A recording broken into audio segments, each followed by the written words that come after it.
Thanks for tuning in again with Keeping It Real with Dr. Rosemary Solomon. I'm her co-host, Mark Wright. We have a guest with us today in the mental health that deals a lot with a lot of different issues. Mm-hmm. And I'm going to let Dr. Solomon introduce our guest a little bit more.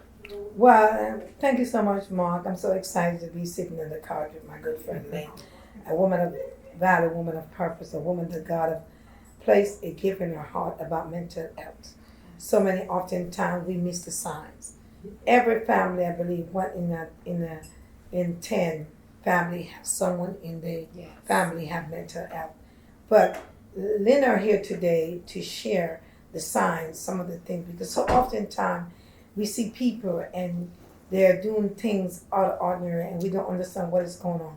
But we got to understand that there's something deep going on the inside of them, something that they cannot face by themselves. Mental health is like a monster that will make you do crazy stuff. We look around in the news today, ain't no right person in the right mind going to take a gun and shoot somebody, kill 12, 15 people. Something is wrong. Yeah. So what can we do? And Lynn are here today to talk about, to help to detect mental issue in the family, even in the hospital. Doctors are mental health. Mm-hmm. I think even in the White House. Okay.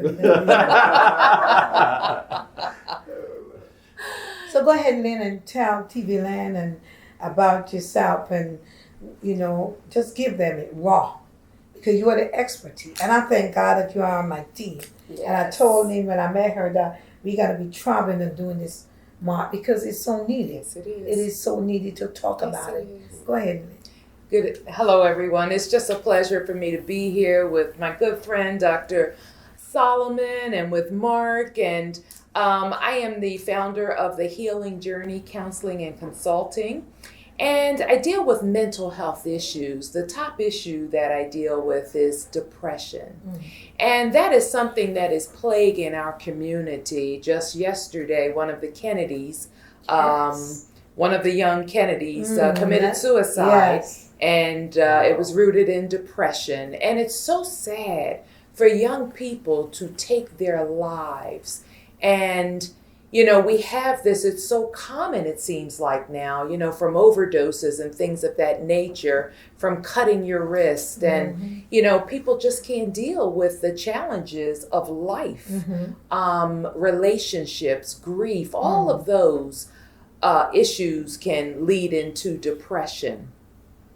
The signs of depression can be isolation, when you don't socialize anymore. You keep yourself isolated because you can't deal with the things that you're going through. There's also things like eating, where this person might not want to eat anymore, or they might overeat. Mm-hmm. There's also hypersomnia or insomnia, meaning that you're not sleeping or meaning that you're sleeping too much. There are different signs of depression that we all need to be aware of.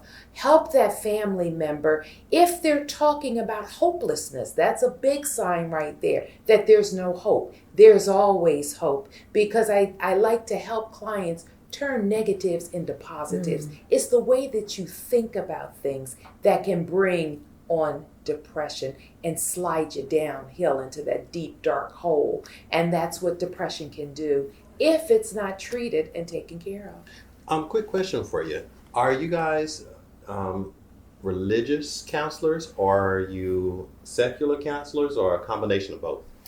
Well, glad you asked that, Mark. It's a combination of both. I love to delve into the spiritual aspect, because in the Bible, all your answers to life are in the Bible. God always has an answer. I can do all things through Christ, which strengthens me. Yes. He is my joy. He's my hope. Come on now. And those are the things that people need to know. You have to repeat and say positive affirmations about things. God said, as I was with Moses, so shall I be with you. Those are the things they think they're by themselves. And that's what depression does. It's all derived from the mindset, how you think about things. And that's very important. And Lynn, I'm glad you said that, because so often time, the part of depression is mood swing. Yes, it is. Part of depression is locking away as you say, not eating and just staring at the four wall. And some oftentimes you have family member in the home that is, you saw the sign, but you can detect that there's a problem. And this is why we have so many people are committing suicide. Yes. So many people are going out there and killing people because we as family member, we should able to detect the problem. So Lynn, I want to ask you, if a person have mental issue in the home, tell the viewers what are some of the signs that a family member need to look for if they have no background in the medical field, or they know, because a lot of times we just naive. We see the sign, but we just sweep it to the curb. Because years ago, nobody was talking about mental. Back in the island of Jamaica, they say you're mad. Man, they crazy, man. The man crazy. But really, he's not crazy. They say, I'm just talking to Jamaica. For real, when you go to Jamaica, not just Jamaica, but in Jamaica, that's the word they use. The man crazy, he mad. He might go up on head. But there is a problem. Yes. And we got to detect it as society. We got to come together. I think we need more help. Yes, we do. Go Yes, ahead, we do. Lynn. You know that family member, you know their mood, you know their behavior. If something is different with that person, for instance, say you might have a child, a teen, that comes home, and that teen is always becomes very moody. If that teen locks themselves away in their room, if that teen just has some behavior that is out of the norm, I want you to address it. Try to talk to that teen. What's going on? Try to see if they have relationship issues that may be going on.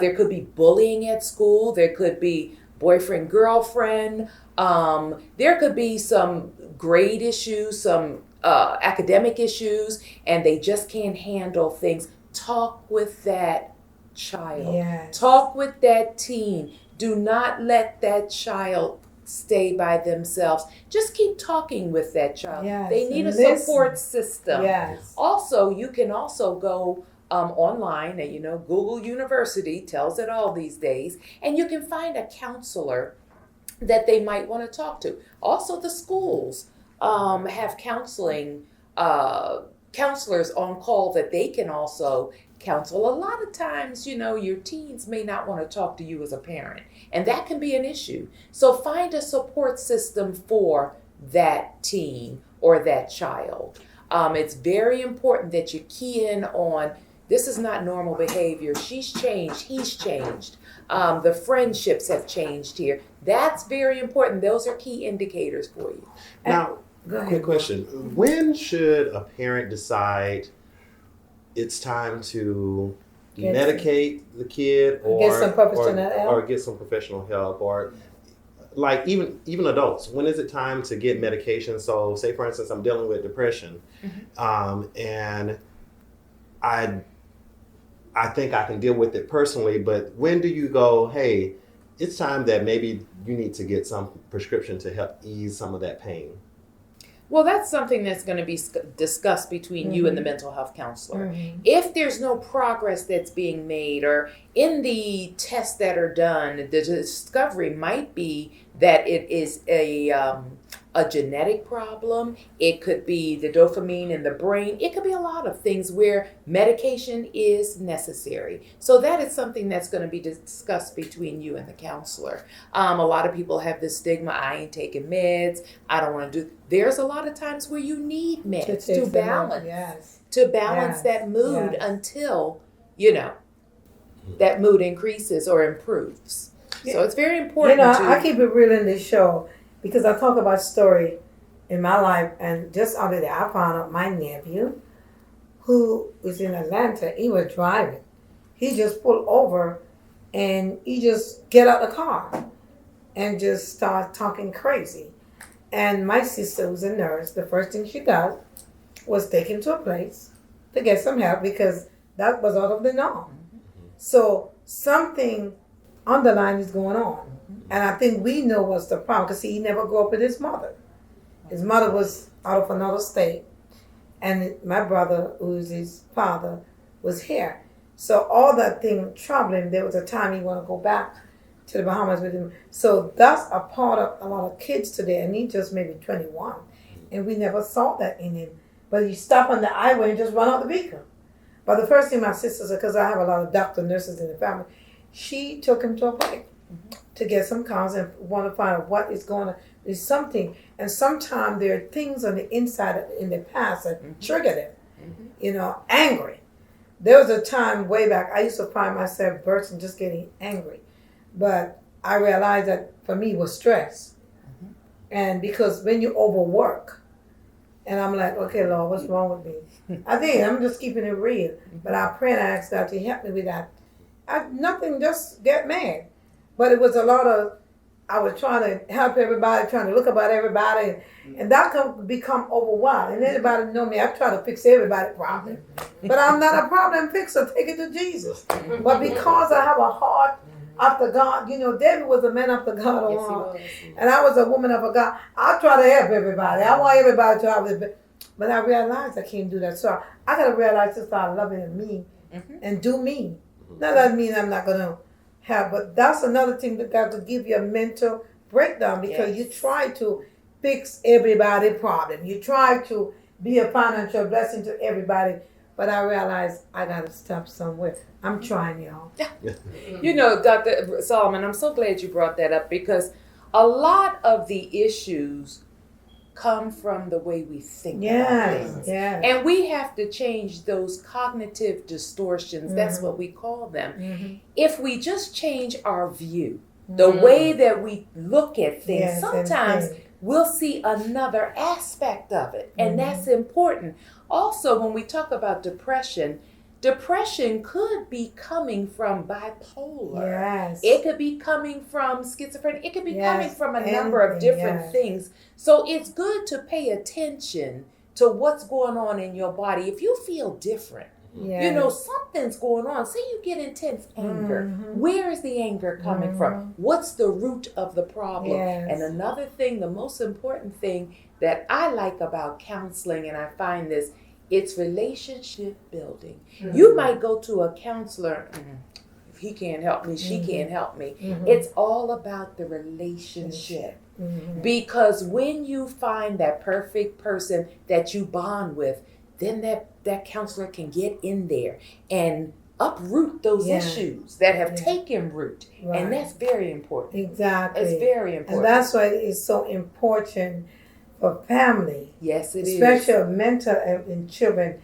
Detect your children. Watch your children. If you see they come home and they withdraw, not speaking, not eating, something is wrong. Just don't leave them and say, okay, go in your room. No, this is what happened to a lot of these young kids that go out and kill people. That's what happened. Nobody understands them. They don't be here. Another thing I want to say to parents, listen to your children. So oftentimes we push them behind the back and say, oh, child, go do it. No, as I shared a long time ago, I was a mother that walked that floor. I want to know what's going on. I'm there. So you have so when you come to, when you see mood swing in your children, you say, oh no, that's not him. Something is wrong. Am I right, Lynn? You're right. You're the expert. You are definitely right. And another thing that's very important, some parents have this stigma, well, I don't want my child medicated. There are some disorders where there is medication that is needed along with talk therapy. So we have to get out of that. I don't want my child taking medicine. It is very important sometimes that child be medicated or that adult medication along with talk therapy. And I love the thing with talk therapy. When you do talk therapy, you talk about it. Yes, you do. Get them pulled. So oftentimes you got to pull what's bothering that person, what causing them to go get angry, what causing them to be withdrawn. You got to pull that out of it. So that's why I like what Minister Lynn doing, talk therapy. Now, how long would you say for instance, someone dealing with a depressed moment or things like that, when would you say this is more than just a simple thing? So say for instance, you get upset and it lasts for an extended period of time. When is that point of, hey, you really need to go and get some help, or you need to get some counseling? Because when you get upset with people, maybe it lasts for a day, maybe it lasts for a week, maybe it lasts for a month. When would you say that? Well, after a week or so, if that person is still in a downward spiral, then that person needs to really get some help. You need to, insist that that person listen. You know what? You really need to go talk to someone. I think that would behoove you because, there's something going on. Right. There's something going on. And it's important to get to the underlying problem. Medication only numbs it. It numbs it. The problem for such a time. But once it wears off, they're going back to the whole way. Yes. So counseling helps to excavate the roots of the issue. You get to the real root of the problem. Okay, well, the anger came from divorce years ago, and it's now manifesting. Anger came from rejection, and it's now manifesting. So with talk therapy, you get to the root of the problem. Now, how can people get in contact with you in regards to what you guys are doing in our community? My phone number for the Healing Journey Counseling and Consulting is 321-385-7681. Again, 321-385-7681. And the email address is changingyourlens, LENS 3, @gmail.com. And we'll be more than happy to give you a consultation. And we deal with children starting from age 5 up to adults, couples, marriage, everything. There is no limitation. And insurance. Do you accept? No, we don't accept insurance at this time, but we'll work with you if there's some issues dealing with, sliding scale or anything. We know we're getting ready to wrap it up, Lynn, but yes, ma'am. Before we wrap it up, I wanted to ask you, I know it is important to start this ministry in the church. Yes. So are you wanting to tell TV Land if they're interested in bringing you to their church to talk about this issue? Because I told you I'm taking you to Jamaica. Yes, I would love. A lot of people need to hear you. Tell them also how they could reach, and that's very important because in the church, y'all, we got a lot of mental people there sitting in the pew, and they're going off and we don't know. And the pastor's so busy, can I keep it real? They don't have a clue. So we need stuff like this in the church. So go ahead, Lynn. It's time to unmask. We come into church on Sundays and on Wednesdays and we got our makeup on and our clothes on. But you know what? You got tons of issues. It's time to let the issues go and be free. That's what God wants you to do. He wants you to be free so you can get back to the work of the Lord. We have souls to save out here. But you got so many issues you can't see. God can't speak to you because it's full in here. Come to the healing journey and let us help you clean it out so you can be free and live a fulfilling life. Life is full of challenges, but we can help you with those challenges and hurdles. We come to your church where we'll take a ride down Depression Drive, Anxiety Avenue, Stress Street, where we can help you, deliver you from those things, and then finally we get to the field of dreams where you can change all of that, and the garden of hope we can change it for love, peace, joy, and happiness. And one more thing, Lynn, I want to ask you, there's a lot of pastors going through mental illness. Oh, yes. Amen, somebody. Yes. So if you need to reach my sister here, we need each other. You need us, we need you. Call her. Don't be afraid to say, you know what? Call and say, come on over. I'll get you a group of people, a group of members. Yes. Talk about it. She's willing and able to come in your church. Yes. And make a difference. What was the last thing you said? The journey. I love that last The thing. healing journey? No, about the one you just said before. Trade the depression and the stress and everything for love, peace, joy, and hope. Lynn, you want to thank you so much for being on the show with us. Thank you so This much. is the Thank third you, time on my show, and I want to bring her back every time we ever taping. Lynn is a flight attendant. She travel, but I'm gonna make sure because it's so important that we get some help for those that are struggling with depression, those that are struggling with mental health, and mental health, as she said, come from many varieties of stuff. And this is the lady you need to call. One more thing, Dr. Salma, I want to say, when you're sick and you have a cold or you have an ailment, you call the doctor. Yes, right but away. you go to the doctor. Okay? When you feel that something is not right and unusual, please call us so we can help you too. Okay? And then I think when I'm getting angry again, I'm gonna call it. Yes. Well, we want to thank you for tuning in to Keeping It Real with Dr. Solomon. Yes. Please make sure that if you have a loved one or a family member that is struggling, or even if they're not struggling, you have a conversation that you need to have with someone. It's never too late and it's never wrong to go get a little help. We all need some help. We are brothers keepers. Yes. See you soon. And we want to thank my studio audience for tuning with me today. And I'm excited. Stay tuned. We're back. God bless you.